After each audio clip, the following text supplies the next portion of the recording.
So in terms of just the structure of this evening, so we're going to hear from Kate. And during that time, we'd love for you to use the chat function.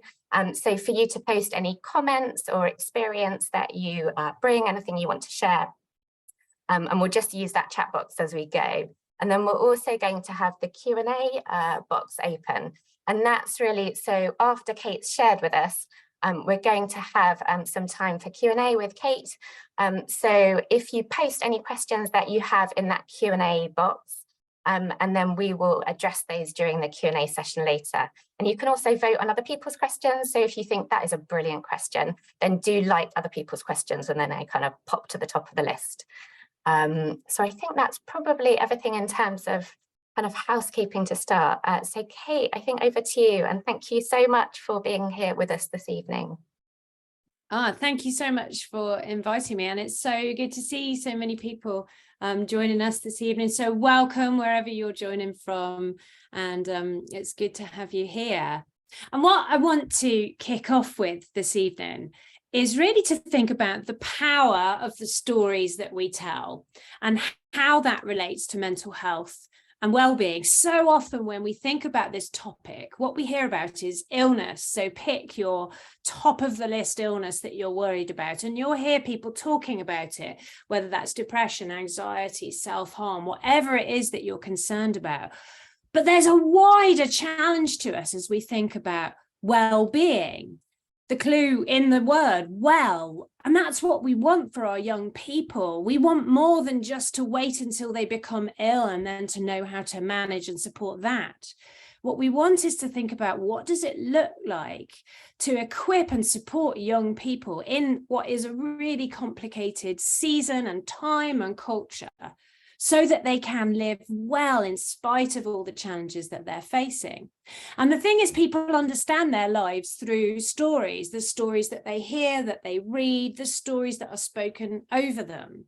Those stories help them to understand what they're going through and their experiences, their past and their present. But they also help them know what to expect for the future, what's likely to come next, and how to manage the things that they're grappling with in the present. And the problem is that, particularly in a very media-focused age, it's negative stories that have a particular power, and it's because of the way that your mind works. Anxiety, as an emotion we'll probably talk about a lot this evening, it is an emotion that's designed to grab your attention, to make sure you don't miss something really important, something that could be about to have a bad outcome.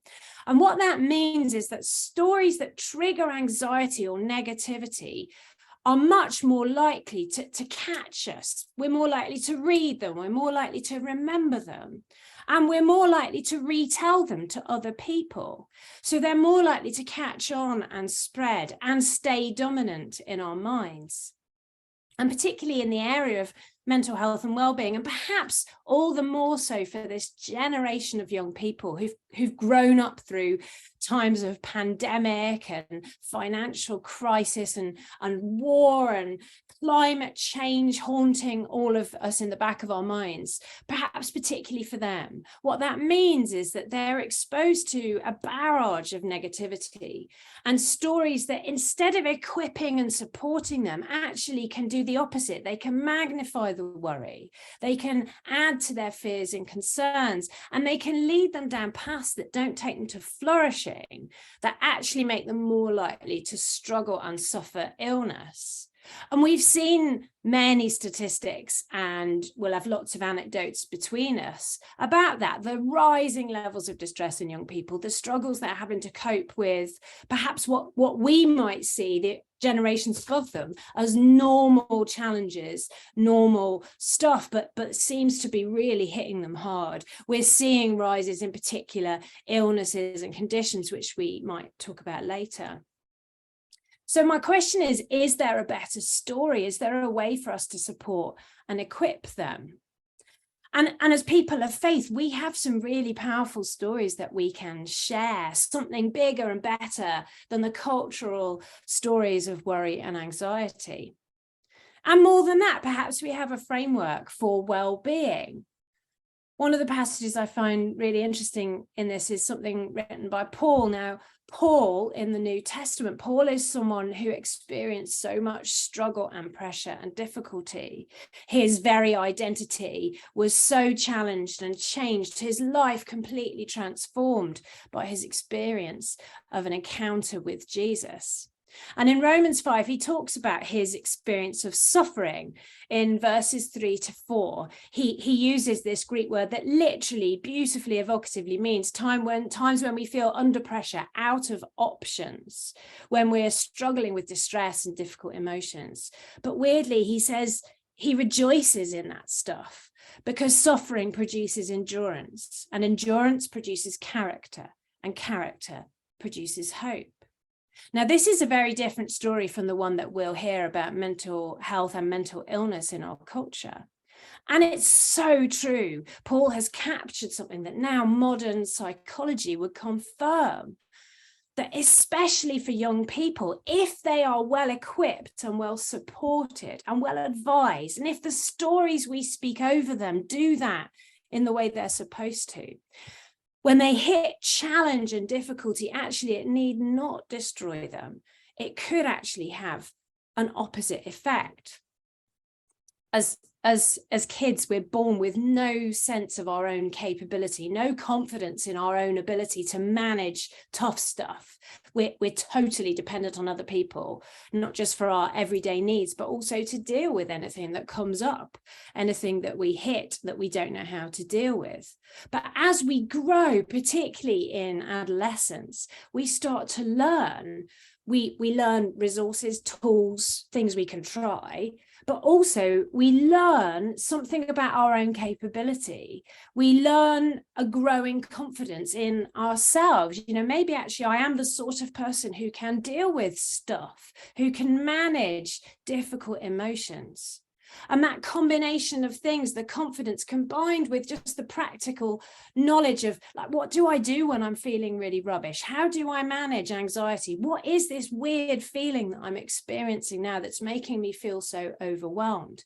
Those things are crucial for adult, what we call resilience. Resilience isn't some kind of superhero Teflon power to never experience emotions or tough stuff. Resilience is having that beautiful combination of both a confidence and understanding of your own self-efficacy, but also a good sort of set, a good toolkit, a good set of resources that you can use to manage the tough stuff that life throws about you. Paul's right. Sometimes when we hit that suffering and we have to endure under it, he talks there about things that we can't solve. We can't just make this go away. You know, we couldn't solve something like pandemic for our young people. They had to learn how to get through it. We can't take away the pressure of exams or the difficulties of friendships that are struggling or whatever it is that they're facing, tough times at home or worries, anxieties. What we've got to do is equip them and help them to understand how to get through in spite of those things. And this is what Paul says. When we do that, we build character. I'm not allowed to say that to my kids, that things are character building, because apparently it's really annoying. But Paul basically nails it here. And of course, more than anything, what that does in difficult and dark times is it grows our ability to hold hope. When we feel overwhelmed and helpless, we often struggle with despair, and that's one of the worst things to experience. And it's associated with almost all the more difficult mental health problems that young people and adults suffer with. When we've learned how to carry hope and think, yeah, this is tough, but there's things I could do and I'm going to get through it. And this is a season and it will end and there's better times ahead. That ability helps us in the moment. It helps us in the future, but also crucially, it helps us support other people and carry a culture of light and hope in difficult times, which can be so, so important. And of course, more than anything, what Paul goes on to speak about in the next verse is an ultimate hope. In verse 5, he talks about hope that doesn't disappoint. You know, our young people are growing up in very cynical times. They've seen leaders at the edge of human ability and capability. If our hope is only in human beings right now, we might feel quite worried. there's quite a few problems going on in the world that feel bigger than any human capacity or creativity. And sometimes the humans who we see in control seem to have quite mixed motives, or perhaps aren't doing the things that we think they should do. But Paul talks about a hope that will not disappoint. So we can teach young people what it looks like in a culture that encourages you to build your hope, but also your identity on so many things that can feel so flimsy. We can talk about what it looks like to anchor yourself in the only thing that is secure and stable, whatever life and the world throws at you, the love of God and the promise of God, that ultimate bigger story that's playing out over all of creation. So this is perhaps a slightly different focus as we think about mental health and well-being. And we're not saying the conversations about illness are bad, we need to do that, but as well, we need to talk about how to help young people manage the challenges. We need to have honest conversations about what difficult emotions look like, what tough times look like, what it means to go through life and get through some of the more challenging or pressured moments. And really, that's what we wanted to do with Headstrong, which grew out of the pandemic. We actually launched Headstrong in September 2020, in the midst of the pandemic, although at the time we probably hoped that it was nearer the end than it actually was. But we wanted to create a site, yes, which had the information about mental health problems, but also did something bigger in helping young people see and carry hope and equipping them to deal with some of the things that life would challenge them with. So I think we've got a bit of a video to play about it. Shall we play that and then we can carry on chatting? Headstrong is an online Youthscape project supporting young people's mental and emotional health. We offer live online support and a positive space where young people can explore what it means to be mentally and emotionally well. Through our social media accounts, YouTube live streams and website, young people can explore these issues a little further and find practical tips and faith-based hope to help them navigate life's challenges. The Headstrong live streams on YouTube provide a great space online where young people can join us as we discuss some of the key challenges they may face to their mental well-being. Each 45-minute session covers a different subject, ranging from managing anxiety, navigating times of change, or responding to challenging emotions like anger. The live streams provide a safe space where young people can explore these subjects and ask questions without the pressure of having to be part of a face-to-face conversation or group. Young people can follow us on Instagram or TikTok for a range of posts around staying mentally and emotionally well, alongside the encouragement and support if they find themselves struggling. Headstrong is also about empowering those working alongside young people and equipping them with the tools they need to confidently have conversations around mental health. The Mental Health Hub provides an online space where you can find a wealth of resources, articles and practical tips, including a space to contact the team and ask for advice if you need it. We also run regular YouTube live stream sessions specifically for those supporting young people. These can be found on our YouTube channel. As the mental health work of Youthscape, we also offer a huge range of resources around supporting young people's mental health, and these are available through the Mental Health Hub or via the Youthscape store.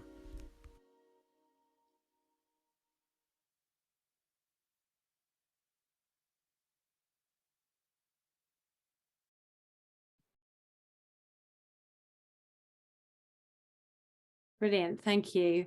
I think, is Sam going to join me? I'd like to, but Levi has stopped my video. Oh, he's So there. Levi could You let just me. can't see him.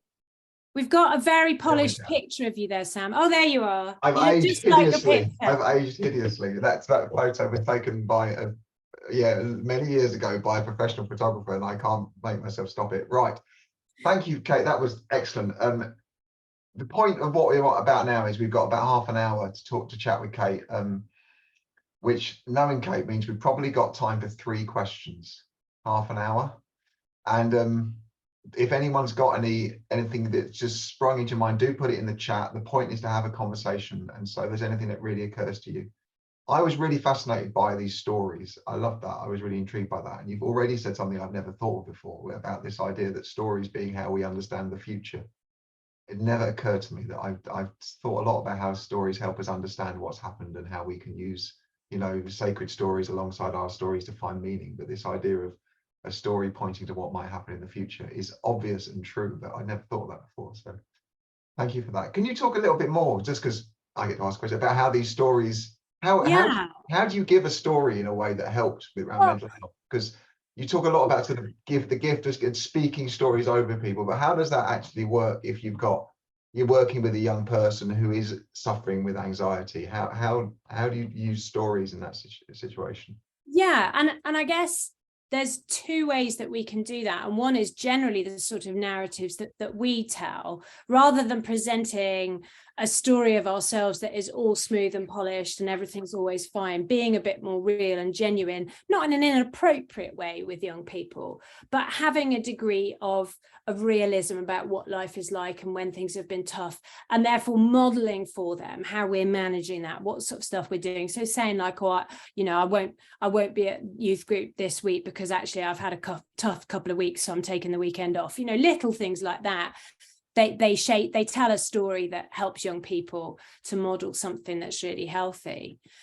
But we can be more intentional about it. And I love what you said about sacred stories, because what's amazing about the Bible is there are so many stories in there that can shape our understanding of the way that the human body and brain was designed and how to manage emotions, and even our more basic understanding of what emotions are. The aim of mental health is not to get rid of all emotions. Even Jesus experienced emotions. They're part of the normal, healthy, functioning human mind. And like I said, it's so easy to think of as resilience as somehow just being like floaty person who never struggles with anything. But that's actually not what Jesus modeled. He experienced anxiety, he experienced anguish, he wept, he needed his friends close around him at key moments in his life.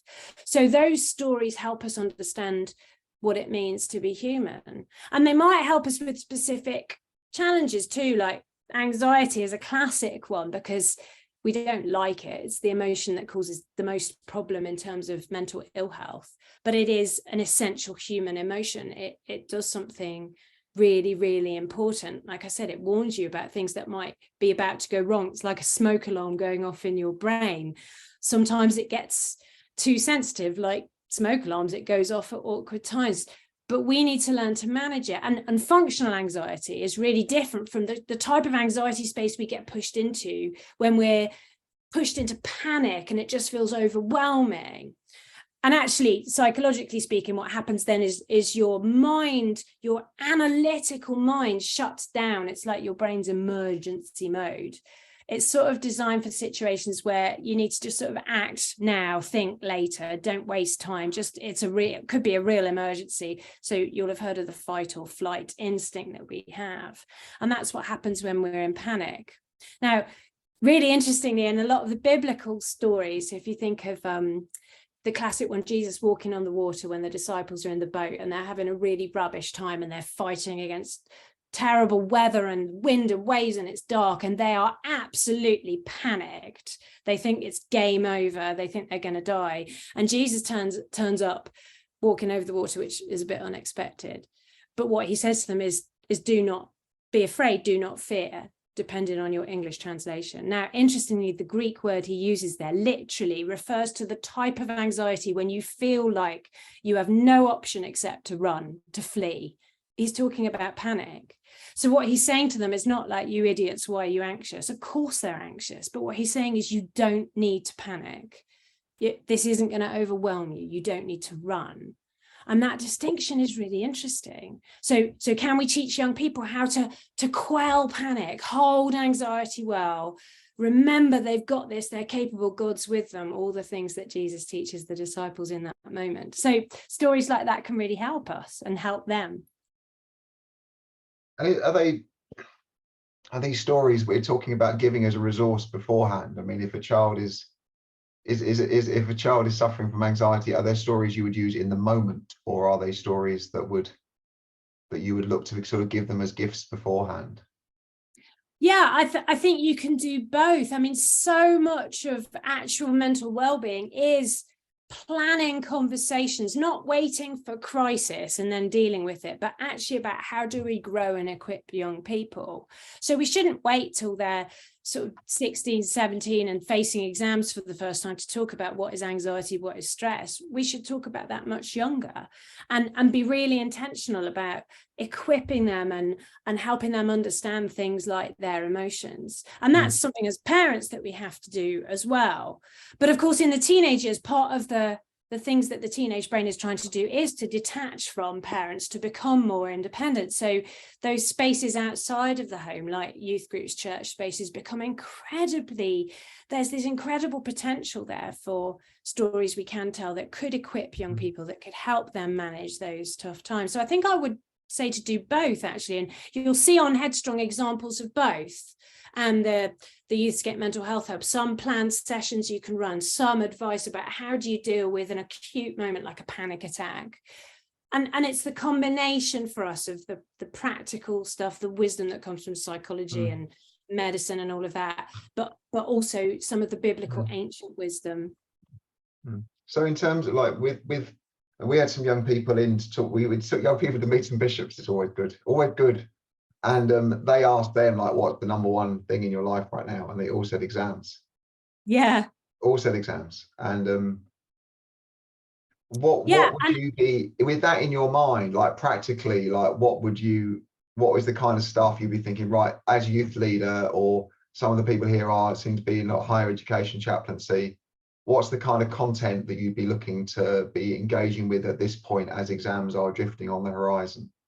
Yeah, and interesting, I see a couple of people putting things in the chat that's talking about the challenge of the messages that young people are hearing and how that can build up cycles of stress and anxiety and panic. One of the really interesting things about both stress and anxiety is that they are contagious. It's recognized, if you're around lots of other people who are really anxious, it makes you more anxious. And again, it's about that combination of talking to them about what some of these feelings are and then helping them think about, well, how do you manage them? Stress is so interesting because stress in physiological terms isn't just distress. We often talk about it when we're stressed out, we're not happy, but actually anything that places demand on your brain is stress. Your brain is like your laptop or your computer or your phone or whatever you're using. If you try and heap too much stuff at it all at once, that there's a limit to how much we can hold and juggle and manage. And if you're getting close to that limit, your brain triggers some of these emotions like anxiety and panic to try and get you to step back, to drop the pressure level to something more manageable. So stress and anxiety are on the same physiological system. So if we're juggling lots of demand, and that might be difficult stuff like exams, revision, or it might be really exciting stuff, you've got a party coming up, or, a new project or a social thing, or just life stuff, moving house, new school, whatever it is. If your baseline on that system is already up here, it only takes a little trigger to push you into a space where real panic and overwhelm might be a problem. And again, there's biblical stories about this. Look at Elijah way back in the Old Testament.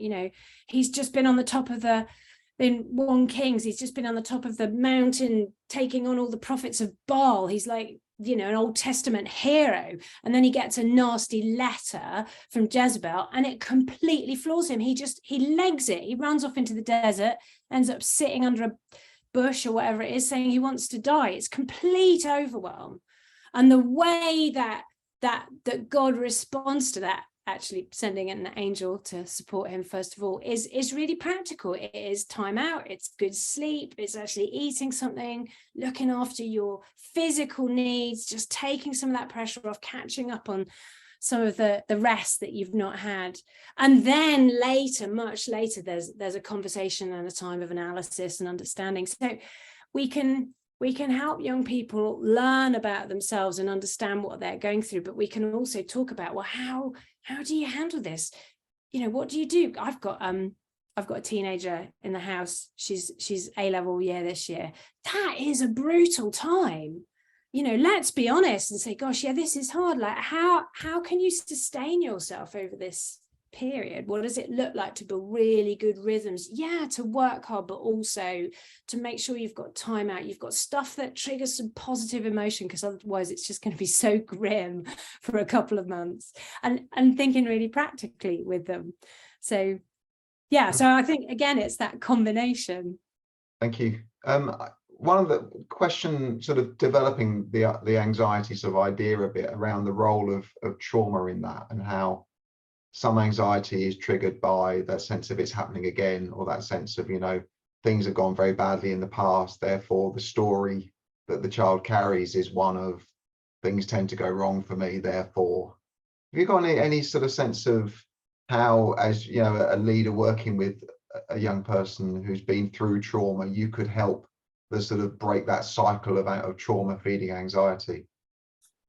Yeah, definitely. And I'd quite like to draw in, there's a couple of other comments I'm seeing around our tendency perhaps to medicalize things right now, and even in young people, because this is something I see very much, almost this desire to be given a diagnosis, a condition. And I think the trauma is a real thing, but it's become a bit of a buzzword in that quite illness focused culture that we have now. Trauma is when we experience something that challenges the core building blocks that we've built our life upon. So that might be something about us, our identity, our understanding of ourselves, or it might be some of the bigger things about the world. Like, do we believe the world is basically a safe place? Do we believe the world is basically a predictable place? Good things happen to good people. Bad things only happen to bad people. Do we believe things like that our parents or the adults can basically keep us safe and keep everything okay? Those sorts of things. And it's like a Jenga tower, you know, we build our lives on some of those things, and trauma is when something happens that challenges it. And you know, trauma in psychological terms is part of life. Things challenge our assumptions all the time. And like in Jenga, you can tease and mess around with some of those blocks and it doesn't cause a huge problem.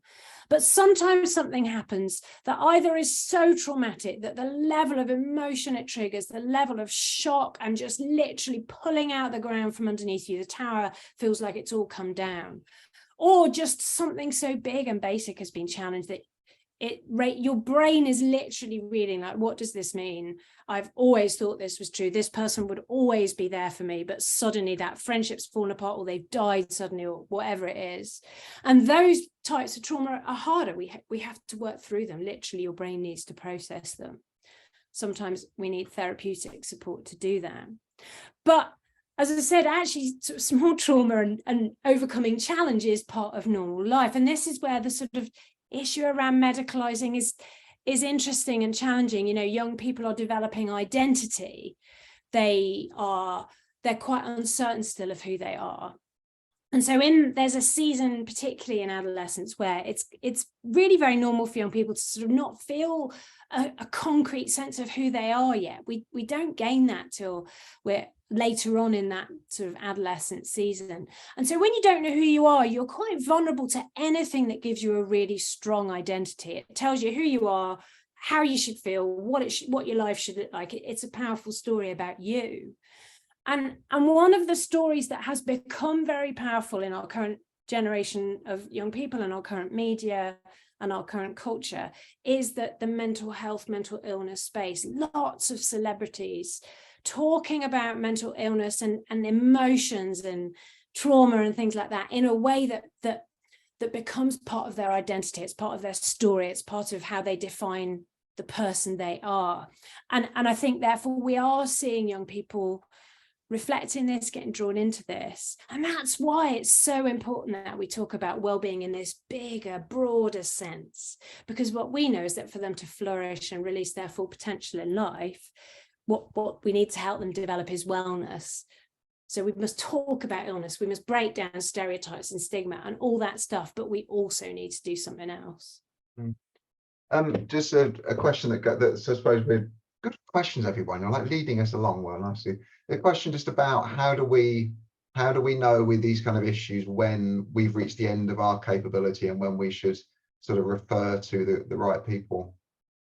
Yeah, that's a really, really important question. And in a way, I'm going to give an unsatisfactory answer, because 10, 15, 20 years ago, what I would have said in answer is I would have drawn some really clear lines and said, you know, here's the point that you hand someone over to child and adolescent mental health services or the GP or whoever it was. The reality is that now it isn't that simple. I would still really strongly recommend to people that they work alongside those clinical services. So the most important for young people is that they're in connection with a GP, that they've got a GP who's sympathetic and who knows what's going on, and who has enough interest and compassion and empathy for the situation to be supporting them in a longer term fashion, which is hard these days. Getting an appointment with a GP at all is hard. Never mind getting that type of consistency, but that's what you're after. Or then the referral to child and adolescent mental health services. And again, you're looking to try and get to a place where they've formed a link, a connection with someone there who's providing that ongoing support, but it's not easy. So what I tend to hear from people is that alongside doing that, they are also needing to provide a lot of continuing support. And I would really encourage people to not feel that because the problem feels quite big and scary that they can't do anything alongside that other professional care. Creating a space for a young person where they know that they are accepted, that they're loved, that they're valued, that they can chat, that they can share. And bringing in that extra perspective into their life, that's so valuable. It's a very powerful factor in helping them work towards recovery if they're struggling, but it's also been shown in research to be a really powerful thing in prevention for young people. And with my parent hat on, because there's that season in young people's lives where they become naturally and healthily, they're instinctively less willing to share sometimes with parents because their minds are focused on starting to become less dependent on their parents. Having another adult that you can go to who is safe and reliable and wise is it's just such a gift to all of us as parents to know that your kids have got those people in their lives. So I would say always refer to GP, always try and support them to build those relationships, but don't think that that's like, right, hands off now, I mustn't do anything. Great, thank you. I just had a loud noise in my house. I managed to mute in time, but Levi says I was rumbled by me going, stop making the noise.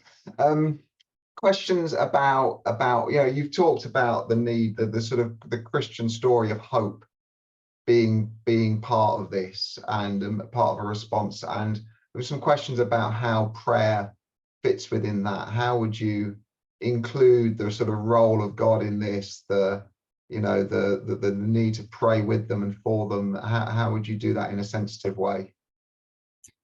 Yeah, it's really important, but also it is one of the most powerful things that we can bring in a culture that can be quite despair filled and quite dark, to say actually we have hope for this young person. We know that your story is bigger than this one moment that you've hit. Again, we've read stories in the Bible of real people who went through real tough times, but it was part of a bigger story of something playing out that was good in their life, and encouraging them, with God's promise that he can weave good even through the most difficult of times. So I think holding that hope is really important, but we have got to do it sensitively. And I think, what would I say? There's probably a couple of thoughts that I'd have around there. And the one thing is that we need to be wary of the temptation to feel like we need to fix young people. Like, this is a problem we need to solve. We need to pray for healing. We need to just make them better. They need to sort this out.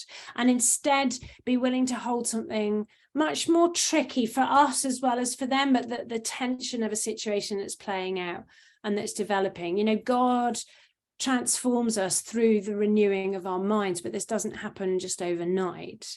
It takes time, and the most effective recovery that people experience is one where they've been able to process and understand and learn new ways of managing the world and dealing with the stuff that they're facing. So we can support that long process, and we should pray. And we can pray for miraculous healing, but we should do that at the same time being aware that it's unusual for that to happen in mental health, because that would require a sort of brain takeover. And that isn't really the way that the Lord works with us. It's a much more gentle work of the Holy Spirit in and through us. And so it's about being willing to pray for something more ongoing, having the persistence and the faithfulness to hold that and keep praying, keep coming back again and again and encouraging them to come. So instead of coming up for sort of one-off prayer, saying let's meet regularly, let's keep praying for you. And then in those moments of prayer, chatting, like, what can we pray for? What is toughest right now? What's one thing that would really help? Is there something we can really pray into in this moment? Praying for things like the peace of the Lord, for that hope that we've talked about, maybe clarity in a decision, praying for practical breakthrough if there's something that's making things really difficult, and practical mercies, you know, when there is tough stuff going on around them that might help them to get through. And we need to just ponder and understand our own theology of recovery. You know, if we think, we've talked about Elijah, haven't we? We've talked about the disciples. We've talked about some of the human beings in the Bible who experienced emotional distress, or maybe even something that looks more like what we now understand as an episode of illness. But they weren't transformed to become people now utterly beyond those sort of petty weaknesses. They continued to be weak, frail human beings. There's actually something beautiful in the way that God chooses to work through our frailty as humans, but in a way that helps us know we don't need to fear that frailty.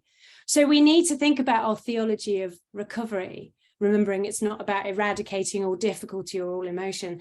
In fact, in a life of faith, it may well be that it is about growing our capacity to handle tough times, because a life of faith can be tough. You know, Paul talks, doesn't he, about fight the good fight of faith. When he says that, he's using this Greek word agon. It's from the Greek athletics contests, which were physically really tough, but more than that, they were renowned for being mentally tough.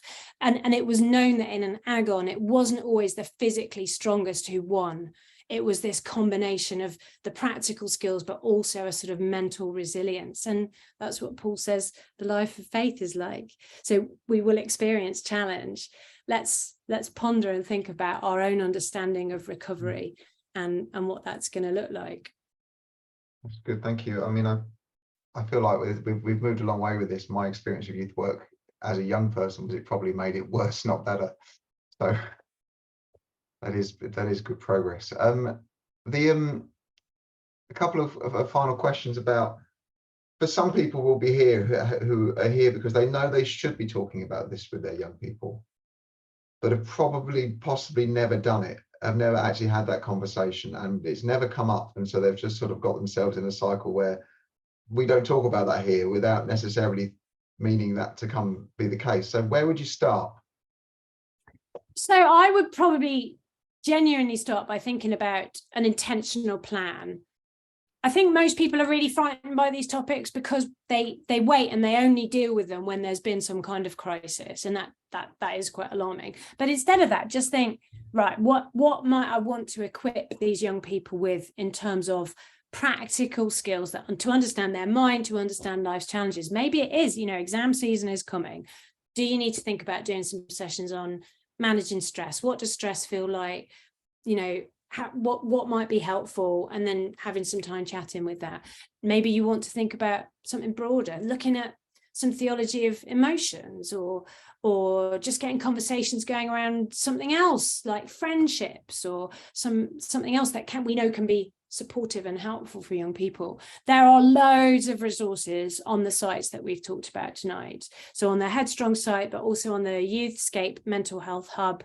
I think you guys are going to share some links at some point as well. Also, I'm one of the directors of the Mind and Soul Foundation. And on our website as well, we have got loads and loads of resources and links to other stuff. So think about how you can manage some of those topics. And I know there's lots of great courses around that are focusing on mental illness, and they are good things to do, thinking about how your church manages them. But I would just challenge you to step out to the next circle and think, okay, how do we equip our young people, but maybe even the wider church, to manage some of these things, to grow their skills, and looking at wellness and flourishing as a slightly different perspective on things. Thank you. There's been a great comment about the need for churches to provide more mentors and support for young people. Do you feel like that's something which is important? Yeah, like I say, I think it's incredibly valuable, particularly in that season of adolescence. I'm so grateful to the people who do that and have done that for my kids. I think it's a wonderful factor that churches offer. That sort of intergenerational family, when it works well, is absolutely brilliant. Great. We've reached the point when on the schedule is an opportunity for you to ask questions. I'm very aware that we've been sort of jumping questions as we go along as well, but if people have a specific question they'd like to ask, feel free to drop it in the chat. Also in the chat, Levi's put the links there for the Youthscape Mental Health Hub and the Headstrong website. Of course, as Levi says, the do use the question and answer box as well, although Catherine Kane did use it, and very well done to her, but no one else did. Because we're all a bunch of youth workers and no one's telling us what to do. There's some question there about and I would say also, if you want to ask a question and you don't want to put your name to it because it's confidential or because it's sensitive to you, then do feel free to send it either as a direct message to me, or you can send the message just to host and panelists, so you don't have to own your question if you'd rather not. That is really okay. We have a question that's coming on that level about eating disorders. Do you any and of course, which is part of the wider sort of self-harm conversation, is there any thoughts about how we can be more proactive in supporting that? Yeah, and these two conditions are really interesting because it surrounds the sort of human need for control. And one thing we know that is a classically difficult situation is anything that puts us in a position where we feel out of control, or the world feels out of control, life feels out of control. It's psychologically really difficult. And it's one of the recognized triggers for despair, which is that really overwhelming, suffocating, bleak feeling, which is probably the most difficult psychological phenomena that we have to deal with when it comes to well-being. And it's really interesting to when we've been talking a lot about stories, haven't we, to think about some of the biblical origin stories that help us understand why we're designed with this need for control. You know, if you go right back to the sort of Genesis stories, we know that the world is created and God brings this beautiful creation out of a brief situation where there is disorder, where there is this sort of swirling mass of mess that amounts to nothing.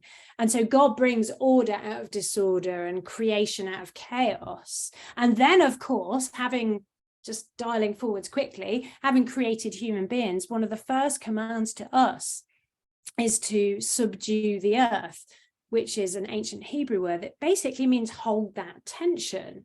So we are designed in our position within the wider playing out of creation to hold the balance between chaos and disorder and control and order.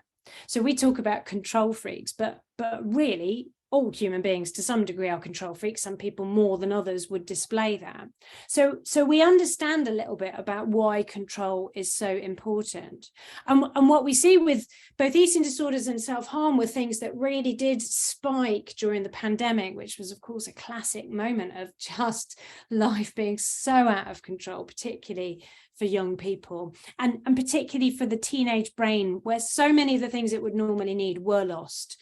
You know, independence, privacy, the ability to connect with friends and people outside of the family. So it's probably not surprising that these two disorders became more common. Self-harm really being something that classically is a response to that overwhelming sense of despair and just not knowing what to do. And the theory is that effectively self-harm harnesses the power of something called endorphins, which are your brain's happy hormones. They help to drop your physiological stress. And if you're in that panic space where your analytical thinking mind has been switched pretty much off, endorphins help you to sort of click back, to feel calmer, to be able to think more clearly. And so there's a lot of theories around self-harm that it's young people getting drawn into a pattern of triggering those the only way that they can, or that they know at that stage how to, which is through physical harm. And of course, eating disorders, these are big brushstroke generalizations, but eating disorders are very much about control, trying to get hold of control of one thing that they can manage.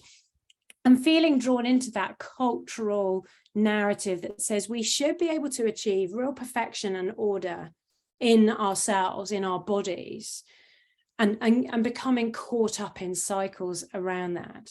And the good news for both of these, and there's lots on the Headstrong website, on the Mental Health Hub, for both of these, both for young people, but also for people who are supporting them. The good news is that you can recover. Very often the stories that we hear about both are very negative, they're really scary, but actually lots of young people have experiences of these sorts of disorders, but then do recover and become, fully well again. So I would really encourage you, if that's something that you're supporting someone with, to look at some of the resources. We have a couple more questions. One is a follow-up, which is more specific about within their context. There's a concern that one of their young people might be showing signs of having an eating disorder, and they're not quite sure, like, what's the correct intervention, should there be, at what point do you make one, and how do you do that in a way that doesn't then lead to the young person pushing you away and not wanting to be part of the group? That's a really good, really practical question, and it's such a common one. And I think the important thing is to do something, but again, if you can act before the situation becomes really critical, it will be much easier. And what often happens is that people wait too long, and then it becomes much harder for everyone to support someone who's struggling. So I would start to think about, how can we put into place spaces and people who are able to support this young person? It may well be that those things are already there, but you're thinking about the relationships and you're thinking about the connection points. So perhaps there's somebody who's already got a good relationship with this young person, but what you need to do is just develop that into creating a space where they can meet regularly to chat. So is there an opportunity for a weekly coffee space, or might they be the person who does the washing up with that person every week at youth group, or whatever it is? Just thinking, how could I do that? What might it look like to create a space where a conversation could develop if it needed to? And then it's about thinking, can we chat more generally? So with eating disorders, gosh, it's so obvious that eating's the problem and everybody's a bit anxious about it. People tend to jump straight on that, but it's a very triggering topic for that young person. So instead, talking about how are they generally looking for something else, like it just feels like maybe they're not as happy as they used to be, that they don't seem to enjoy things as much as they used to, and just showing your support, your concern and your care, but trying not to jump at the toughest, most frightening thing first. When the doctor examines your stomach, they don't like press hard on the most painful bit first, they start around the edges. So think about that when it comes to eating disorders. Think, what else is going on in this young person's life? Chatting generally, like how's things at home, how's things at school? And then hopefully what you'll create there is a fertile space where conversations can develop and support can develop. Brilliant, thank you very much. And then we have this is always get the good questions right at the end, don't you? The ones that require long answers. Certainly there's a question about a teen who has recently lost a parent to suicide. Do you have any thoughts, hints is the wrong word, isn't it? So any thoughts on resources that might help that young person? Yeah, gosh, what a tragic situation. I'm so sorry. That's just really hard. And suicide is absolutely brutal, whatever your perspective, however you've experienced it. And no doubt for leaders and other people who've known that parent, that's going to be really, really hard. So I think I would say a couple of things. The first thing is creating a space to manage your own emotions around it and recognizing that it is tough. We mustn't forget ourselves as caregivers, and that's really, really important. Secondly, I think it just makes me think about talking a little bit about the power of the normal conversation. So often in mental health, particularly if something really big's happened, or we've talked about trauma this evening, we think what we have to become to make any difference is some kind of amateur, or really expert if we can, psychologist or therapist. We've all read the Christian books where you just say the really just hit the nail on the head thing and it solves everything in a moment and they weep and then it's all sorted. I've never had that happen, by the way, and I'm a professional. It's rarely that simple. But actually, there is a real power in just normal conversation and the bouncing back and forth that we do in conversation that just creates space for someone's mind to process and opens the door to perhaps thoughts, feelings, worries, things that they might not have another space they can chat about them in. And so we can create those spaces. You know, it makes me think of the disciples on the road to Emmaus, you know, the beautiful moment of Jesus coming alongside them and going for a walk with them. And that bouncing back and forth of conversation that helped them understand a bigger trauma, the emotion and the distress that they were going through. So I think we can create those spaces to do that. And actually, by the way, with teenagers in particular, something that's not too intense, like a walk, is brilliant. So think side by side, not like face to face, you know, Spanish Inquisition style. Let's stare into each other's eyes and talk about the intense stuff. Something more relaxed, the more natural spaces that you might have with young people to chat. And then letting them take that conversation wherever it goes. There's more power in those normal conversations than we realize. There's more healing in those conversations than we realize. But let me say one last thing, a third thing, because when something big goes on, quite often, every conversation, that's what people think they're supposed to talk about. Do you know what young people often need more than anything in those tough times is fun? Somewhere where they can actually have fun, have a laugh, and just for a moment forget this big awful thing. Now you have to be sensitive, because if they're feeling absolutely dreadful and you run in with your gunge or your game or whatever it is that you've got planned for them that evening and they're just not in that space, you know, of course you've got to be sensible. But sometimes having a really good laugh, getting away from things, doing something normal, that can be as important as some of the deeper conversations. So remember that as well. Thank you. Have we got time for one more question? I'm not sure we do, to be honest. We may have just run to the end. Kate, thank you so much. It's been really interesting. Thank you. And do remember, if you've got more questions or you think of them later, you can go to that mental health hub and there is a space you can send them and the wonderful Youthscape team will tell you all the brilliant answers. So do that if you've got more questions or if more things come to mind later on. Amazing. Thank you so much, Kate. I mean, it's just such a rich time. I'm so glad we've recorded it because, you know, I want to go back and watch that all over again. There was such a lot in there. Thank you, everyone else, for your brilliant questions. Just to say, we will send a follow-up email, so that will have a link to the recording of this session and also a link to any other resources that have been mentioned. We'll also put the recording on our Compassionate Communities YouTube channel. I think Levi is going to put the link to that in the chat. So you can sign up for that and then you'll get a kind of alert when that goes live. If you want to keep in contact with the Growing Younger team, they have a monthly newsletter. We also have one as the Compassionate Communities team, and that's the best way to keep in the loop about what we're doing. So you can sign up to those. And I think, Sam, there was just an event coming up. Yes, that you might we're mention. hardcore. We have a weekly newsletter. I'll take it very seriously. seriously. There you go. 4 times the work. From our point of view, we have a date coming up in April where we've just done a big survey around the diocese. We've had just nearly 200 parishes fill in a survey to tell us the state of play for children and youth work in their parish right now, which is the first time we've done this since the pandemic. So I think it'd be a really interesting data set.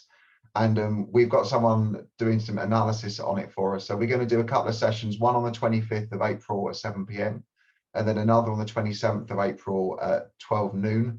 We're just going to be about an hour and we're just going to do some, there'll be graphs, I'm sure, but it will just give you a sense of what we've found out, where, and you'll be able to see, you know, where you are you normal? Are you in the middle? That kind of stuff, which hopefully will be interesting and is also shaping the sort of strategic thinking for the diocese going forward. So that's the next time you'll see us. Brilliant. Thanks so much, Sam. Well, thank you, Kate. We really, really appreciate you being with us this evening. Thank you to everyone for coming along, and we just wish you really excellent rest of your evenings. Hopefully you can get some tea now, and we'll see you again soon.